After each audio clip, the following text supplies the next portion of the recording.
Vamos a revisar hoy lunes el concepto de dictador. Persona que asume todos o los principales poderes en un estado, ejerciéndolos al margen de las leyes. Gobernante que ejerce todos los poderes del estado sin someterse a las leyes.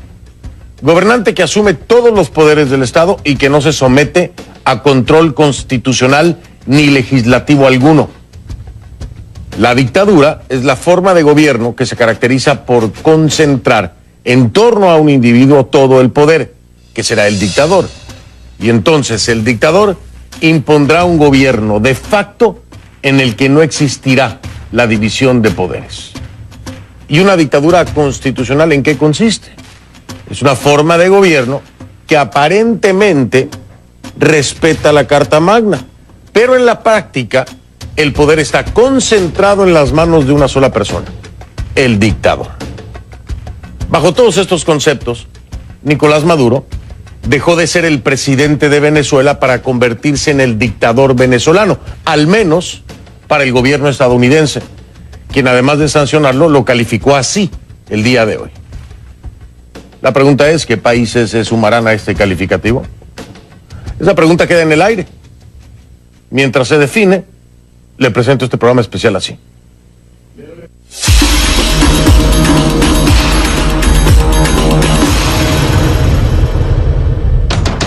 Tenemos asamblea constituyente. Yo dije, llueva, truene o relampaguee.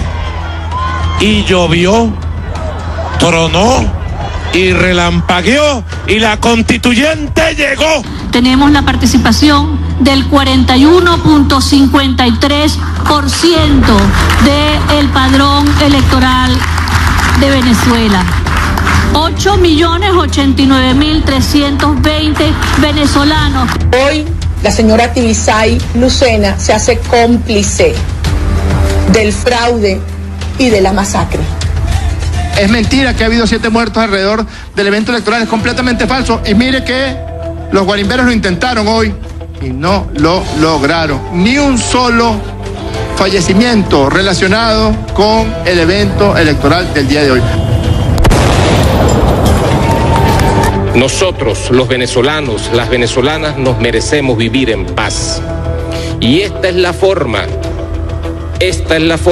como se dirimen las diferencias en democracia.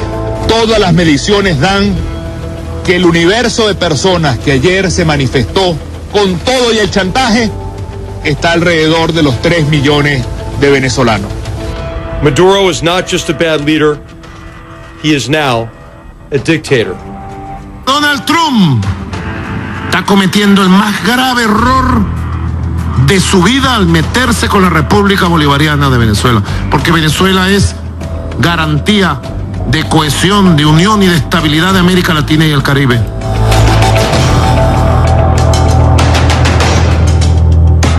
Les pido que a partir de ese momento me acompañen utilizando la etiqueta numeral concludía después. Hashtag concludía después, numeral concludía después. Esta es la etiqueta que vamos a usar durante todo el programa. Sus comentarios a mi cuenta en Twitter, por favor, @soyfdelrincón, @soyfdelrincón, la etiqueta concludía después.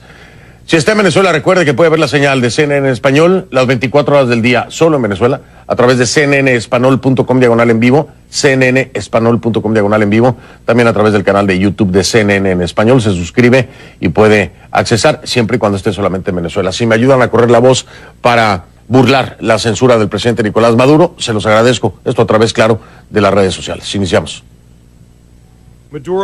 Maduro no solo es un mal líder, ahora es un dictador. Estados Unidos está con los venezolanos ante esta opresión. Trabajaremos con los aliados para mantener responsables a aquellos que tuvieron que ver con la violencia y violación de derechos humanos. Además de ser un mal líder, Nicolás Maduro es también un dictador. Esa es la opinión del gobierno de Estados Unidos, quien este lunes ofreció una rueda de prensa para informar sobre su decisión de sancionar de forma directa al presidente venezolano. El representante de la Casa Blanca, H.R. McMaster, dijo que con esta sanción, Maduro se une a un exclusivo club de líderes mundiales que forman parte de la lista, todos provenientes de gobiernos dictatoriales y antidemocráticos. En esta lista figura el líder coreano Kim Jong-un, el dictador sirio Bashar al-Assad, el dictador africano Robert Mugabe de la República de Zimbabue. Y ahora Nicolás Maduro. Maduro rechazó esta sanción asegurando que lo persiguen por no seguir las órdenes del imperio. Escuche. Es la reacción iracunda porque el pueblo de Venezuela y su presidente desobedeció su orden de suspender la Asamblea Nacional Constituyente. Yo no obedezco órdenes imperiales, no obedezco órdenes de gobiernos extranjeros, ni hoy ni nunca obedeceré órdenes imperiales. Soy un presidente libre, independiente, pero además antiimperialista por el camino del centro. Estoy contra el imperialismo norteamericano. Anticolonialista, antirracista. Estoy contra el Ku Klux Klan que gobierna la Casa Blanca. Ku Klux Klan, es la palabra correcta, Ku Klux Klan. La medida de Estados Unidos llega a pocas horas de que la cúpula del gobierno venezolano celebrara la elección de 545 representantes a la Asamblea Nacional Constituyente que impulsa Nicolás Maduro, una constituyente impopular con fallas constitucionales y rechazada por al menos una veintena de países y organizaciones internacionales. La jornada para la elección de estos mandatarios transcurrió en medio de fuertes enfrentamientos entre sectores opositores y funcionarios de seguridad del gobierno venezolano. Grupos opositores se enfrentaron contra funcionarios de seguridad del Estado en hechos donde resultaron heridos policías y manifestantes. Por su parte, el Foro Penal venezolano denuncia decenas de detenciones masivas e irregulares y la Fiscalía General de la República contabiliza 10 muertos. 10 muertos, en su mayoría manifestantes opositores. A menos de 24 horas de la elección de los representantes a la constituyente, el miedo en Venezuela es palpable.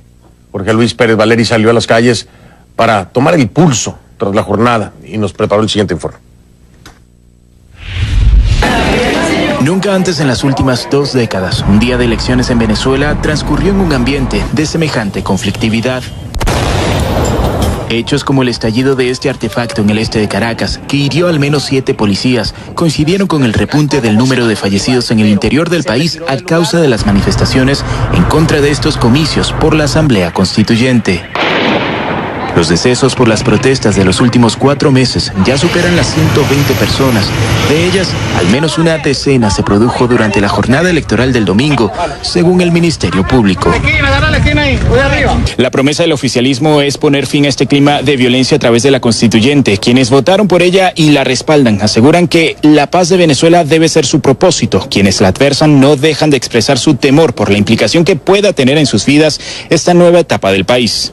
El miedo y la incertidumbre son sentimientos comunes entre la disidencia. En el primer día, que todavía no se han montado, y los ciudadanos, muchos, mis amigos, mis familiares, no quieren ni salir a protestar porque tienen miedo de esta dictadura. Esto es una dictadura. Otros, pese a los riesgos, asumen que manifestar es la única estrategia que les resta. Pues eso es lo que va a traer, va a aumentar el hambre, va a aumentar las muertes, pero nosotros, señor Maduro Moro y señora Cilia, vamos a seguir luchando. Y es que la oferta de paz que ofrece el gobierno a través de la constituyente consigue el mínimo respaldo entre quienes anhelan un cambio para el país.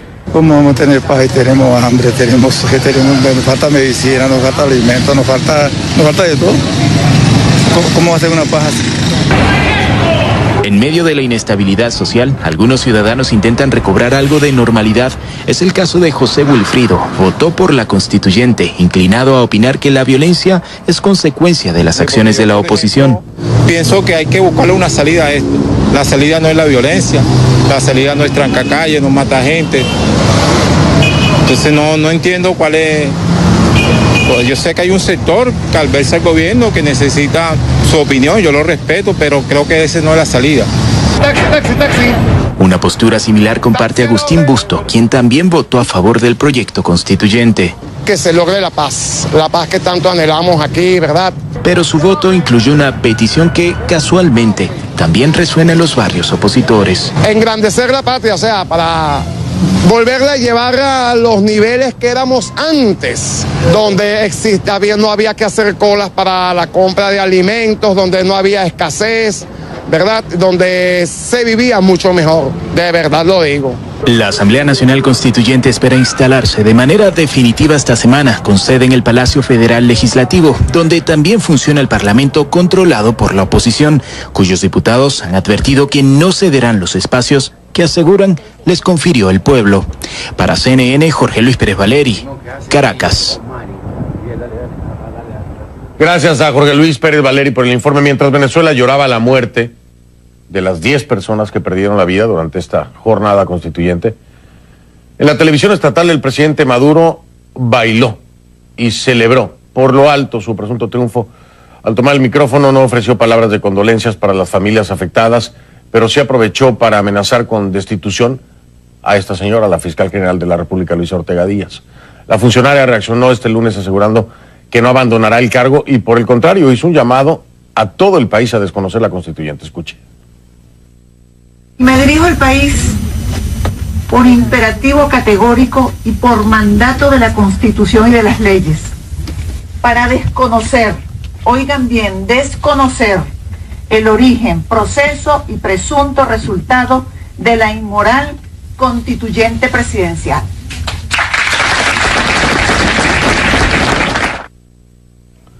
El rechazo de Luisa Ortega se une al de una veintena de países y organizaciones internacionales que se han pronunciado abiertamente en las últimas 48 horas, desconociendo el resultado de la Asamblea Constituyente, y otros aplicando las mismas sanciones que Estados Unidos anunció contra funcionarios y exfuncionarios venezolanos.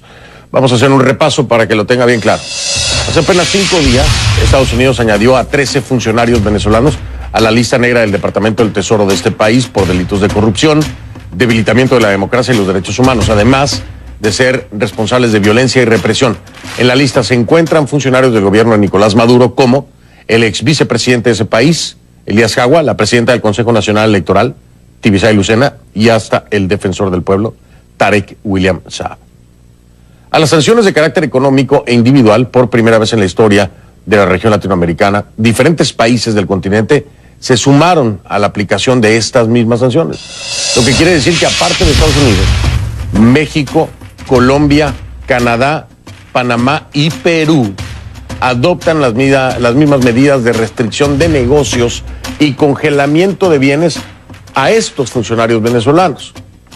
Las mismas sanciones, ¿no?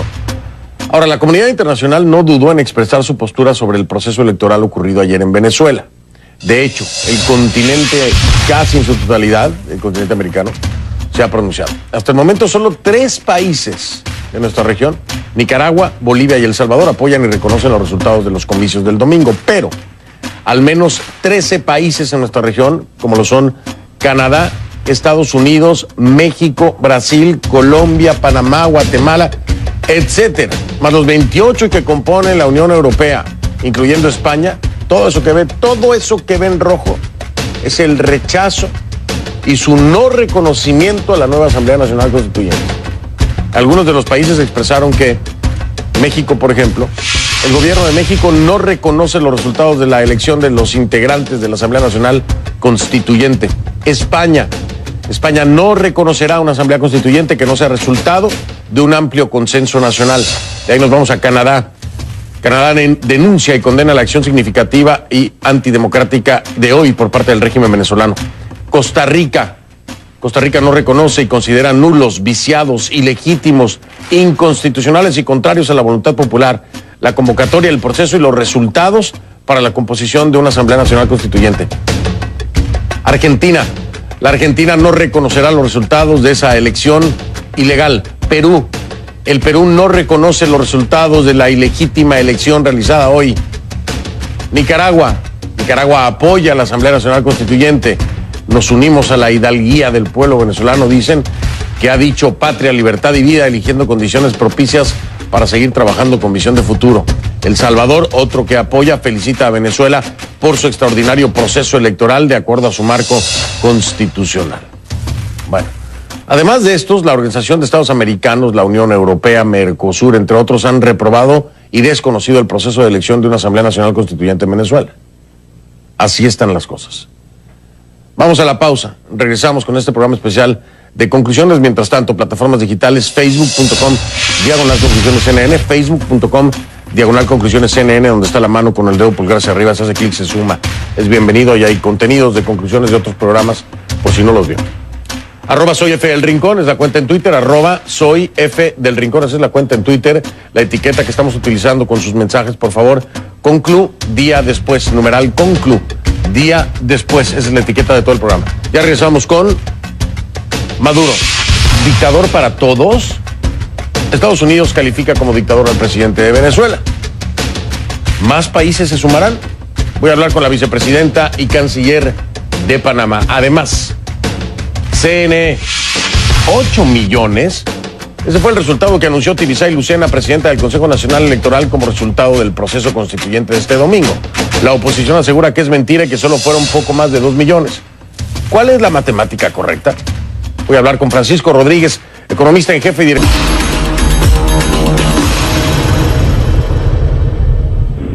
Le doy la bienvenida a la vicepresidenta y canciller de Panamá, Isabel de Saint Malo de Alvarado, que nos acompaña vía Skype. Vicepresidenta, gracias por esta entrevista. Gracias, Fernando, gracias por la oportunidad.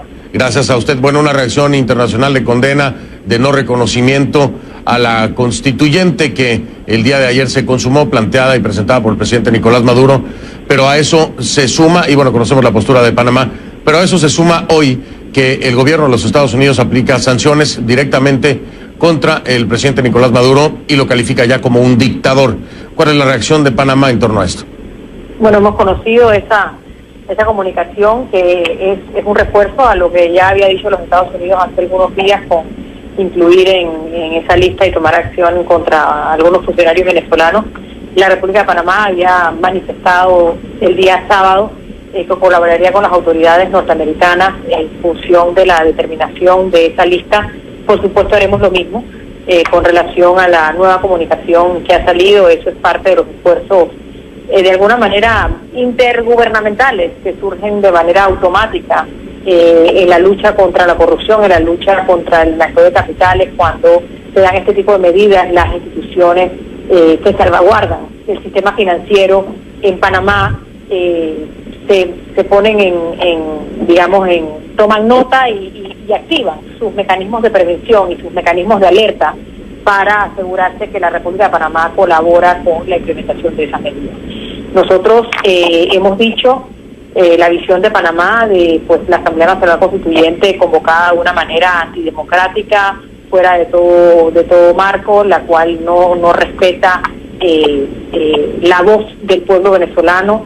Lamentamos sobre todo la profunda crisis por la que atraviesa Venezuela y nos preocupa la situación humanitaria, la interna, la situación de violencia, los muertos, los heridos y ojalá estos mensajes contundentes que está mandando la comunidad internacional contribuyan con una solución lo más pronto posible a la crisis venezolana.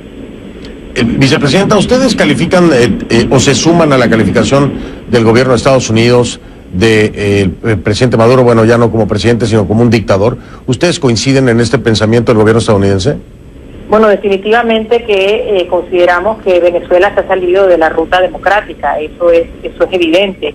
La no convocatoria de elecciones, como establecía el calendario, la convocatoria de una Asamblea Nacional Constituyente fuera de todo marco democrático, en términos no inclusivos, hacen que lo que está sucediendo en Venezuela en el día de hoy, en manos del gobierno, pues no es una acción en el marco democrático. Así es que los señalamientos que se hacen en el día de hoy sencillamente ponen en términos más crudos algo que es una realidad y que es coherente con lo que varios países de la región estamos diciendo. Venezuela no es en estos momentos un país que vive en democracia y tenemos que procurar que regrese al orden democrático.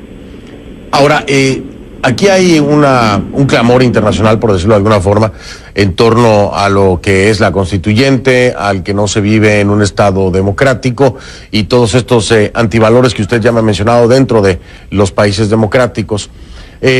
Para muchos la antesala de no reconocer la Asamblea Nacional Constituyente es también la posibilidad de llegar a romper lazos o no reconocer al gobierno del presidente Nicolás Maduro. ¿Se está lejos de eso o se está cerca? Panamá se mantendrá observantes de la situación para tomar las medidas que estén a nuestro alcance tomar y contribuir a una solución. Lo más importante aquí al final es el sufrimiento del pueblo venezolano. Como ya señalé, muertos, heridos, falta de medicamentos, falta de alimentos, falta de insumos, es una situación crítica. No es solo el tema de los valores democráticos, sino la situación interna que vive Venezuela. Otras medidas que pueda tomar la República de Panamá en un futuro nos mantendremos vigilantes. Perú está convocando una reunión en los próximos días. Creemos que es oportuno en función de que los distintos países podamos valorar la situación de conjunto y valorar posibles acciones conjuntas. Esperamos que eso también pueda contribuir aportar a una solución a la crisis que actualmente enfrenta Venezuela. Interesante este llamado por parte del Perú para una reunión de cancilleres, si no me equivoco, que sería el 8 de agosto, si no estoy equivocado. Entonces, interesante verlo fuera de un contexto, por ejemplo, de la Organización de Estados Americanos o de otros organismos, ¿no? Como Mercosur, por ejemplo. Interesante hacerlo. ¿De dónde nace la iniciativa o cuál es el planteamiento que les hace la Cancillería o el gobierno peruano a ustedes para que asistan? ¿Cuál es obviamente el tema de la agenda es Venezuela, pero cuál es el llamado que se hace?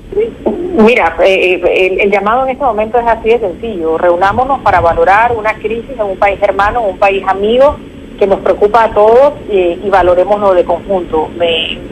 Quiero hacer referencia a lo que tú señalas de hacerlo fuera del marco de la OEA, y es que tenemos que lamentar que en el seno de la OEA no hemos sido capaces, los países, de ponernos de acuerdo. La OEA tiene el mecanismo de consenso que de alguna manera se ha constituido en un veto, prácticamente porque a pesar de haber un número importante de países dentro de la OEA que hemos estado abogando y haciendo llamados por impulsar una solución de salida a la crisis de Venezuela, dentro del marco de la OEA no lo hemos logrado. Esa es la triste realidad. Entonces nosotros vemos con buenos ojos que se esté convocando una reunión, lo que no significa que no veríamos con mejor ojos aún que pudiéramos en el marco del organismo regional ser más contundentes y llegar a algún acuerdo. Eso sería también un escenario ideal, sobre todo para el propio futuro de la OEA, pero no habiendo hasta el momento logrado eso, vemos con muy buenos ojos la convocatoria a esta reunión y Panamá estará presente. ¿Usted cree que ahora con el tema de la Asamblea Nacional Constituyente ya consumada, las condiciones dentro de la OEA puedan cambiar para encontrar un consenso en la aplicación de la Carta Interamericana? Ojalá así lo fuera, Fernando. Hay suficientes países que hemos sido muy claros dentro y fuera de la OEA.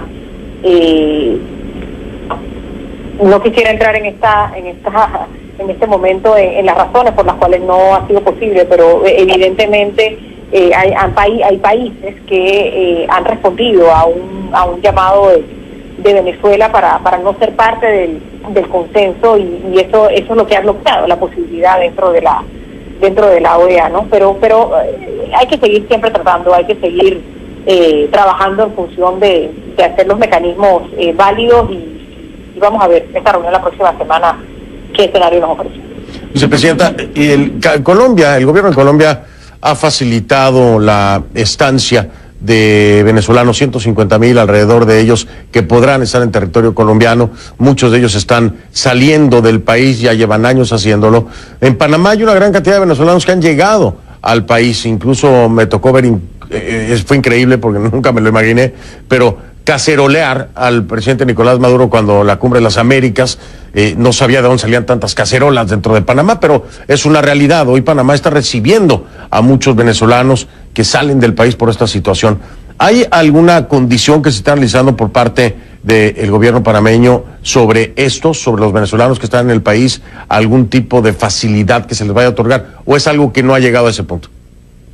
Panamá por los últimos años ha dado muchísima facilidad. Panamá ha tenido visa prácticamente abierta y eso hace que Panamá sea un destino importante para venezolanos que han tenido que salir de su país buscando mejores días con la situación que ha venido agudizándose en los últimos años.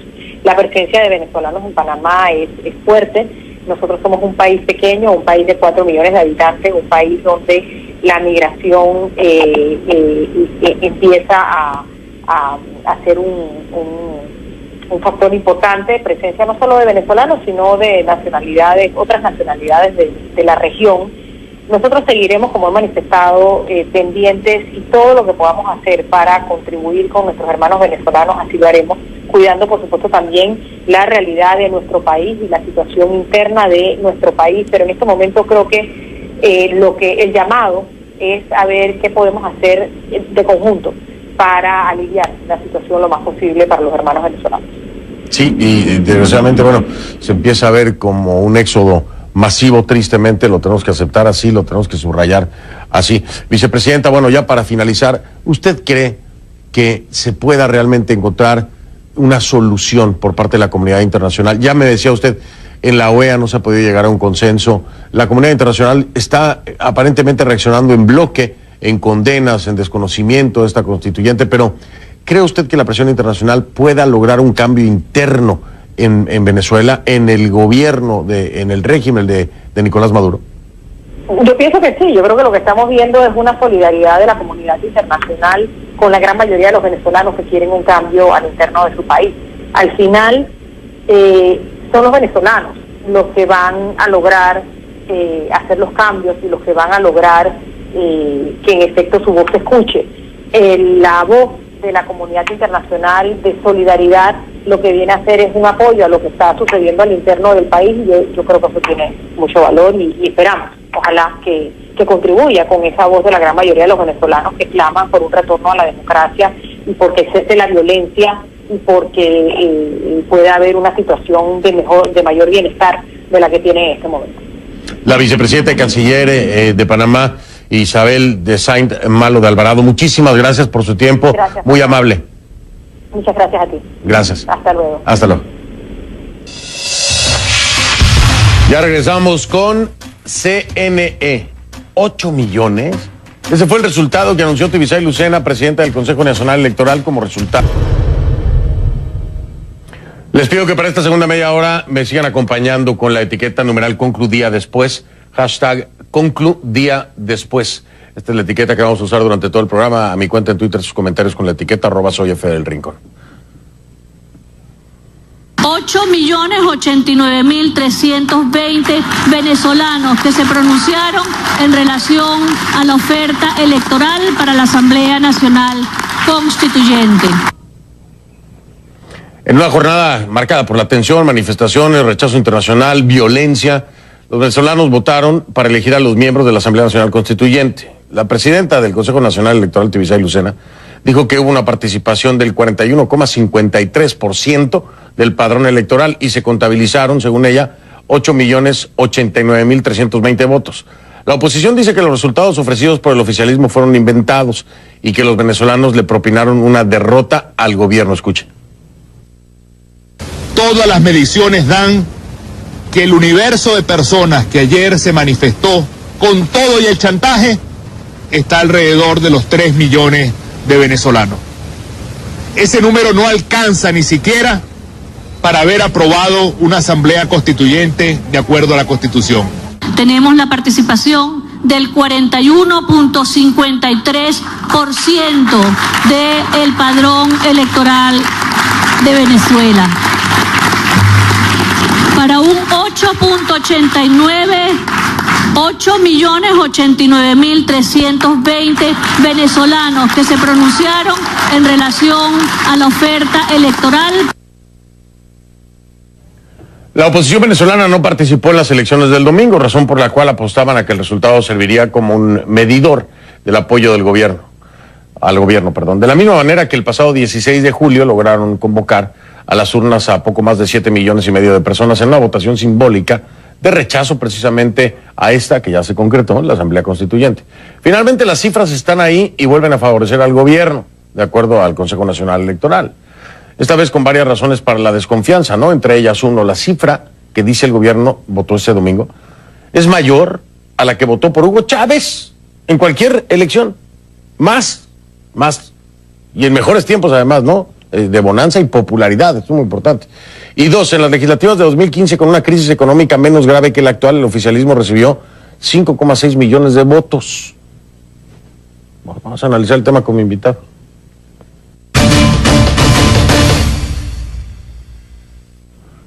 Le doy la bienvenida a Francisco Rodríguez, director y jefe de Torino Capital. Él me acompaña desde nuestro estudio allá en Nueva York. Señor Rodríguez, gracias por aceptar la invitación.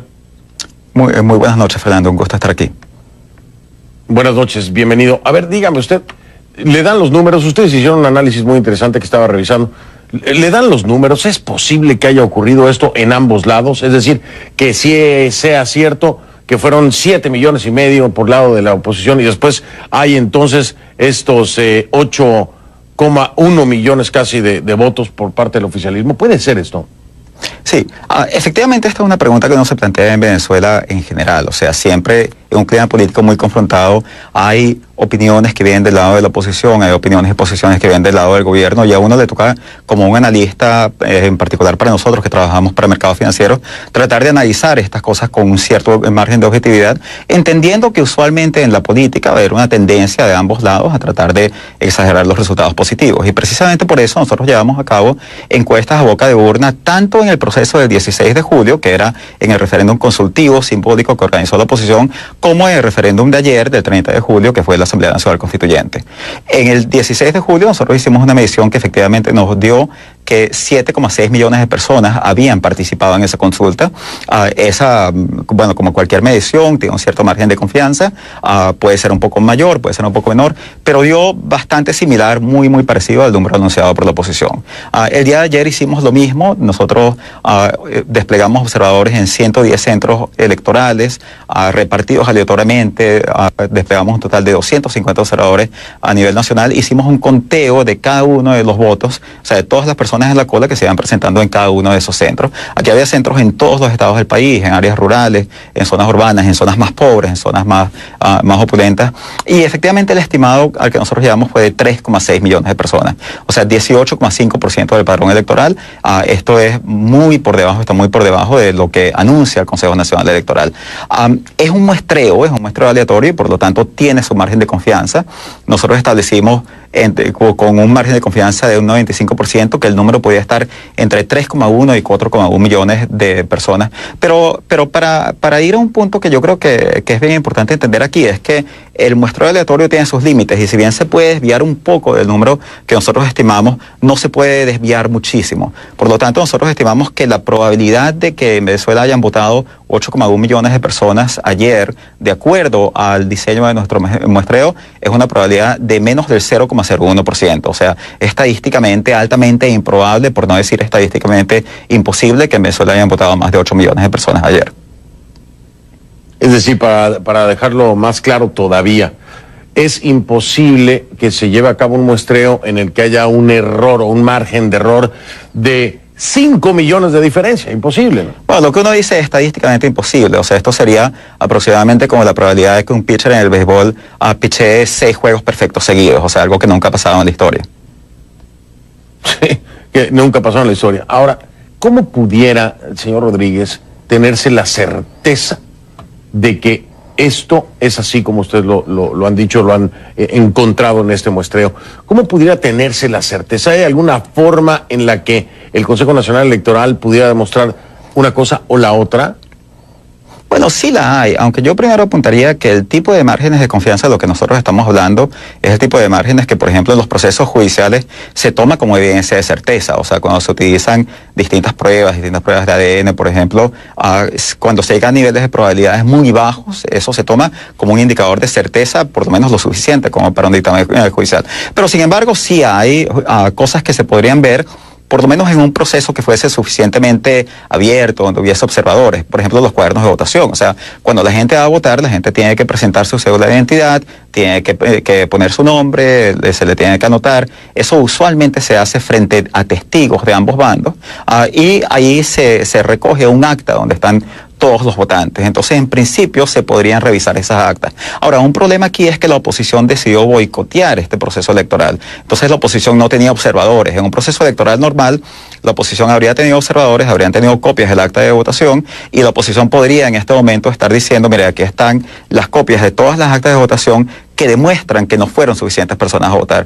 Pero como la oposición tomó esta decisión de boicotear la elección, que es una decisión que a veces ciertos movimientos políticos toman, pero que la evidencia internacional es que es muy poco efectiva. El 96% de los boicots electorales no funcionan, no son efectivos. Entonces, y es justamente por razones como esta, porque es mucho más difícil llegar a tener pruebas de que ha habido algún tipo de interferencia con el conteo electoral si ni siquiera tienes testigos en las mesas de votación.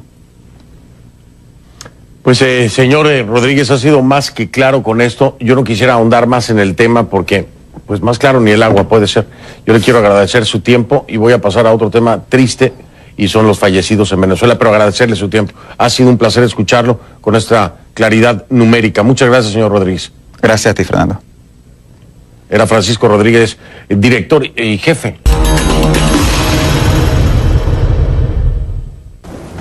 Durante más de 100 días, con todo lo que ha significado para el pueblo venezolano, en pérdida de vidas humanas, todavía no hemos podido cuantificar el número de personas heridas, todos los procesados, todos los presos, todo el sacrificio que ha puesto el pueblo venezolano, pero firme en sus convicciones, firme en que quien tiene la verdad y la razón de su lado no tiene por qué sentir miedo. Esta lucha es para que nazca una nueva Venezuela. En Caracas, por ejemplo, habían más policías reprimiendo que gente en los centros de votación. Esa es la realidad. La jornada electoral en Venezuela este domingo concluyó con un saldo de 10 muertos. La mayoría de las víctimas son manifestantes opositores, pero también se registra la muerte de un guardia nacional en el estado Táchira. Con estos hechos, el número de muertos en medio de la jornada de protestas opositoras activas desde el 1 de abril asciende a 125. Es una cifra de la que el gobierno venezolano no habla, o habla muy poco. En conferencia de prensa este lunes, la fiscal Luisa Ortega Díaz condenó la violencia desatada en el país y aseguró que todo se debe a un capricho del gobierno que busca imponer una constituyente viciada. La funcionaria dijo tener las pruebas de que el 25% de estas muertes han sido producto de la acción de los cuerpos de seguridad, el 25%, y también alertó que 40% de esos fallecimientos son responsabilidad de civiles armados que actúan en contra de los manifestantes. A esto, añadió la titular del Ministerio Público, se suman casos de tortura, lesiones, tratos crueles, detenciones arbitrarias, violaciones del domicilio y destrucción de la propiedad privada.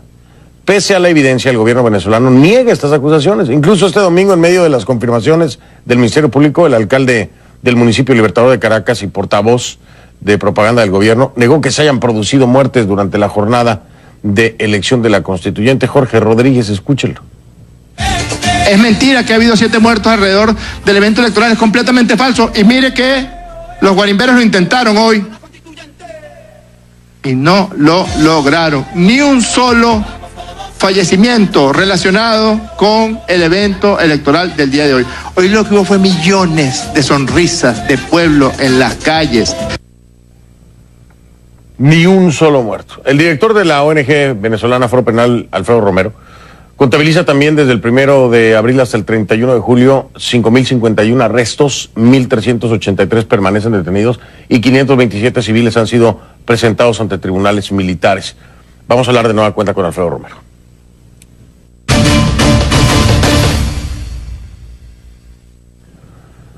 Doy la bienvenida, como siempre, a Alfredo Romero, director ejecutivo del Foro Penal Venezolano, vía Skype desde Caracas. Alfredo, buenas noches, gracias. Buenas noches, Fernando, y buenas noches a todos. Siempre un gusto conversar contigo. Al contrario, el gusto siempre es mío. Alfredo, dime algo, porque quiero nada más corroborar la cifra. Son 10, hay gente que me reporta 16. ¿Qué tienes tú contabilizado de las muertes el día de ayer? Sí, fíjate, la confusión no es un error de nadie, sino que son en total 15, pero desde el sábado en la noche. Es decir, son 10 que ocurrieron el día de ayer. Primero se pensó que eran 11, pero un muchacho que fue disparado de bala sin signos vitales llegó a un hospital de Cúcuta en el estado, en la frontera pues ahí en Colombia, en el estado Táchira, y lo revivieron. Entonces eso da el número total de 10 personas asesinadas del 30 de julio y 5 que fueron asesinadas el 29 de julio, eso dentro de las 24 horas, es decir, relacionada con ese proceso de la constituyente, fueron asesinadas 15 personas. Ese es básicamente el número, por eso es que a unos hablan de 15, otros hablan de 10, y básicamente esa es la confusión, ¿no? Perfecto, quedó aclarado, son en el lapso de 24 horas. Ahora, Alfredo, y Jorge Rodríguez dice, ni una sola muerte vinculada con el proceso. ¿Qué me dices tú? Bueno, ya la Fiscalía lo verificó, nosotros directamente como organización Foro Penal lo hemos verificado con nuestros diferentes activistas, es decir, evidentemente hubo asesinados por parte, en unos casos de colectivos y otros, en protestas que se desarrollaron en diferentes lugares del país, particularmente quiero decir que el estado Táchira fue el lugar con más asesinados, es decir, eso no se puede ocultar, evidentemente el gobierno no quiere, pues, lo lamentable en esto es que se establece un esquema de impunidad en relación con esos asesinados, pero es muy simple, es decir, los nombres están, pero no solo los nombres, los familiares, las personas que sufrieron, pues, o que están sufriendo ahora el asesinato de sus seres queridos, es muy sencillo, pues, contactarlos y hablar con ellos, y eso evidentemente lo puede hacer cualquier periodista y se va a poder determinar hoy mismo o mañana si así lo desean. Ahora, Alfredo, dime algo, he recibido algunas denuncias, no sé si tú me puedes ayudar en esto, de desapariciones también de algunas personas desaparecidas, particularmente también en Táchira, precisamente. Tengo casos concretos, no los quiero mencionar, pero, bueno, por seguridad de las familias, etcétera. ¿Pero tienen ustedes denuncias de desaparecidos durante la jornada? Bueno, técnicamente en Venezuela han existido desapariciones forzadas, pero que son temporales. Es decir, y te lo digo, si no existiésemos Foro Penal y otras organizaciones, nosotros, pues, por decir las que estamos en todo el país, no se supiese en dónde están ubicadas estas personas que se detienen en el proceso, en esta protesta. Entonces somos nosotros los que las ubicamos, porque oficialmente el gobierno, así como desmiente que existen asesinados, también, pues, asegura que no hay detenidos en muchas ocasiones. Somos nosotros los que determinamos que los detenidos existen, identificamos nombre y apellido, vamos al lugar de reclusión y luego vamos a los tribunales en caso que sean presentados. Fíjate lo que está ocurriendo. Tan es así que se quiere ocultar los detenidos, que incluso ya hoy día, de una manera ya ahora sistemática, pero nueva, que es el nuevo esquema que se está utilizando, se llevan a las personas a los tribunales y se ocultan, como el caso de Willy Arteaga, el violinista que nosotros representamos, a escondidas se presentan en tribunales, se les impone un defensor público, encontrándonos nosotros inclusive a las puertas de los tribunales, e incluso se le impone un fiscal distinto a lo que establece o lo que designó la Fiscalía General de la República. Entonces, en ese esquema que si lo vemos desde el punto de vista estrictamente técnico, esos son desapariciones, digamos, que existen. Ahora, la desaparición forzada, que hoy día yo te puedo afirmar que existe una persona que no sé dónde está y que no he determinado el lugar, eso hasta ahora, por lo menos desde el punto de vista del Foro Penal, no existe, porque nosotros extraoficialmente hemos conocido el lugar donde se encuentran recluidas.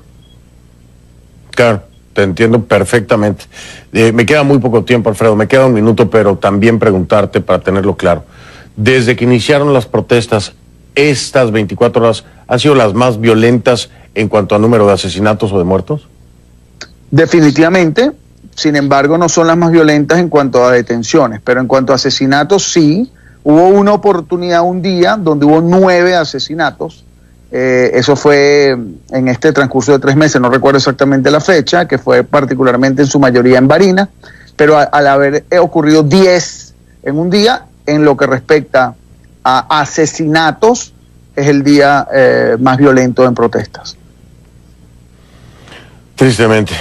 Alfredo Romero, con todos estos datos, te doy las gracias. No creo que pueda desearte buenas noches porque será difícil tenerlas para cualquiera de nosotros. Muchas gracias, Alfredo. Siempre gracias a ti, Fernando, y saludos a todos, y por favor pendientes de la crisis de derechos humanos que vivimos en Venezuela. Muy buenas noches y saludos a todos. Aquí estaremos pendientes, claro que sí, y en comunicación con Alfredo Romero, director ejecutivo del Foro Penal venezolano, que tiene todo el registro de lo que ocurre allá en Venezuela, a diferencia de las instituciones, ¿no? Hago la última pausa y regreso. Soy Fernando del Rincón, solo para recordarle que si no lo vio en conclusiones, no lo vio. Buenas noches, nos vemos mañana si me hace favor. Estas fueron las noticias más importantes. Si te gustó el video, por favor ayúdame dándole un voto positivo. Tu opinión es muy importante, no te olvides de dejar un comentario de lo que te pareció el informe. Puedes suscribirte al canal y recibir diariamente toda la información. Suscríbete.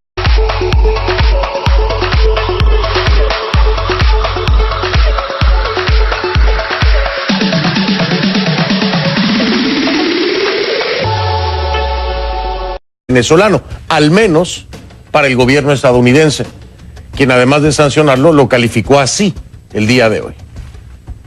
La pregunta es, ¿qué países se sumarán a este calificativo? Esa pregunta queda en el aire. Mientras se define, le presento este programa especial así.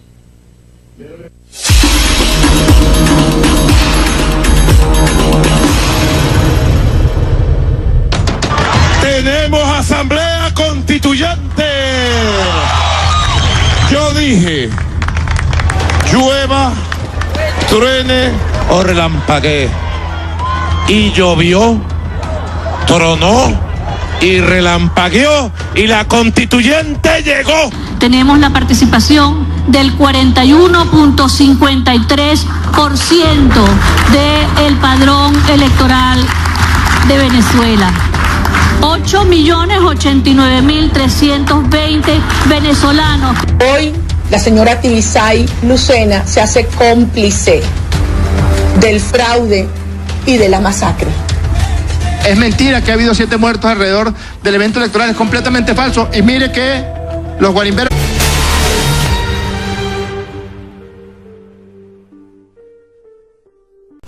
Vamos a revisar hoy lunes el concepto de dictador.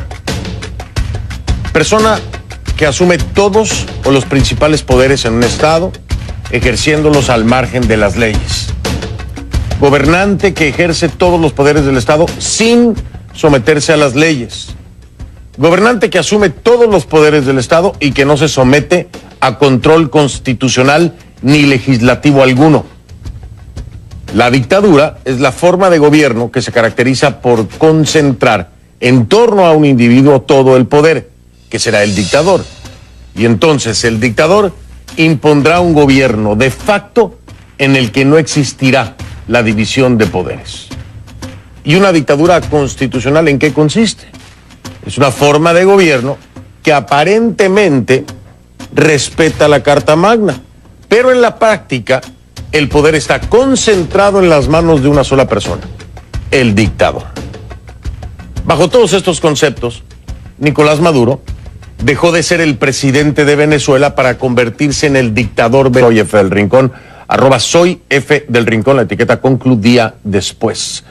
Si está en Venezuela, recuerde que puede ver la señal de CNN en español las 24 horas del día, solo en Venezuela, a través de cnnespanol.com/en vivo, cnnespanol.com/en vivo, también a través del canal de YouTube de CNN en español, se suscribe y puede accesar siempre y cuando esté solamente en Venezuela. Si me ayudan a correr la voz para burlar la censura del presidente Nicolás Maduro, se los agradezco. Esto a través, claro, de las redes sociales. Iniciamos. Maduro no solo es un mal líder, ahora es un dictador. Estados Unidos está con los venezolanos ante esta opresión. Trabajaremos con los aliados para mantener responsables a aquellos que tuvieron que ver con la violencia y violación de derechos humanos. Además de ser un mal líder, Nicolás Maduro es también un dictador. Esa es la opinión del gobierno de Estados Unidos, quien este lunes ofreció una rueda de prensa para informar sobre su decisión de sancionar de forma directa al presidente venezolano. El representante de la Casa Blanca, H.R. McMaster, dijo que con esta sanción, Maduro se une a... Lo intentaron hoy y no lo lograron. Ni un solo fallecimiento relacionado con el evento electoral del día de hoy. Nosotros, los venezolanos, las venezolanas, nos merecemos vivir en paz. Y esta es la forma como se dirimen las diferencias en democracia.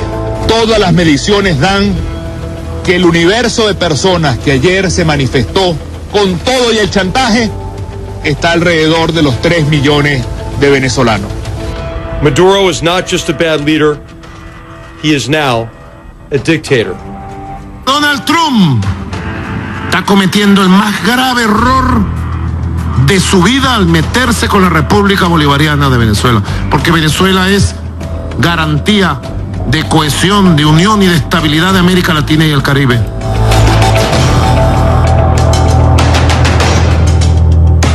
Les pido que a partir de ese momento me acompañen utilizando la etiqueta numeral concludía después. Hashtag concludía después, numeral concludía después. Esta es la etiqueta que vamos a usar durante todo el programa. Sus comentarios a mi cuenta en Twitter, por favor, @son exclusivo club de líderes mundiales que forman parte de la lista, todos provenientes de gobiernos dictatoriales y antidemocráticos.